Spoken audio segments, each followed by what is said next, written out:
जहादाद अपने सर पर बंदूक रखकर बादशाह से कहता है कि बस बहुत हो गया तमाशा। अब अगर तुमने कुर्बान अली से माफी मांगकर मुर्ख से शादी ना की तो मैं अपनी जान दे दूंगा। वैसे भी कुर्बान अली हम दोनों को मार देगा। बादशाह मजबूर हो जाता है और कहता है, मैं मुर्ख से शादी करूंगा, लेकिन ये शादी सिर्फ एक दिखावा होगी। इसके बाद आप खुद मेरी शादी सुंदरी से करवाएंगे। जहांदाद बादशाह से झूठा वादा करता है और फिर शादी के दिन गुलाम को कॉल करके कहता है कि मैं बादशाह की बारात लेकर जा रहा हूँ, तुम पीछे से हवेली आकर सुंदरी को यहाँ से ले जाओ। गुलाम ये सुनकर बेहद खुश हो जाता है।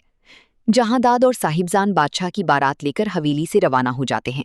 दूसरी तरफ गुलाम भी घर से निकल जाता है और सीधा हवेली पहुंच जाता है।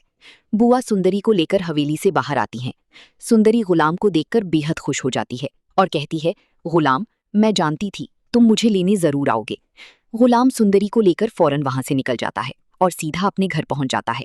वो लाजो और सुंदरी से कहता है कि हमें आज रात को ही ये शहर छोड़ना होगा। बादशाह किसी भी वक्त यहाँ आ सकता है। इसने शादी तो कर ली है, मगर वो हमारा पीछा इतनी आसानी से नहीं छोड़ेगा। दूसरी तरफ बादशाह भी मूर्ख को रुखसत करके हवेली ले आता है, मगर इसका जहन सिर्फ सुंदरी में अटका होता है।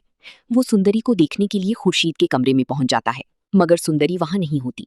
वो सवाल करता है कि सुंदरी कहाँ है। जहांदाद कहता है, तुम इसकी फिक्र मत करो, वो इसी हवेली में है। बादशाह इसकी कोई बात नहीं सुनता और सीधा इसे ढूंढने के लिए निकल जाता है। वो हर तरह से इन्हें ढूंढने लगता है और गुलाम की लोकेशन ट्रेस करवाता है। वहीं उसे पता चलता है कि गुलाम और सुंदरी स्टेशन के लिए निकल गई हैं। वो भी फौरन वहां से निकल जाता है। गुलाम सुंदरी और लाजू को लेकर स्टेशन पर चल रहा होता है। इसी वक्त बादशाह भी वहां पहुंच जाता है और गुलाम और सुंदरी को पकड़ लेता है और जबरदस्ती अपनी गाड़ी में डालकर हवेली पहुंचता है और जहांदाद के सामने इन्हें खड़ा कर देता है और कहता है, बस बहुत हो गया, मैं इसी वक्त सुंदरी से निकाह करूंगा। गुलाम से ये बात बिल्कुल बर्दाश्त नहीं होती। वो एक बार फिर बादशाह को मारने के लिए आगे बढ़ता है, मगर इस बार बादशाह उसे रोक देता है और अपने आदमियों को कहकर उसे सुनसान कमरे में कैद करवा देता है और कहता है, जब तक मेरी शादी सुंदरी से ना हो जाए ये बाहर नहीं आना चाहिए।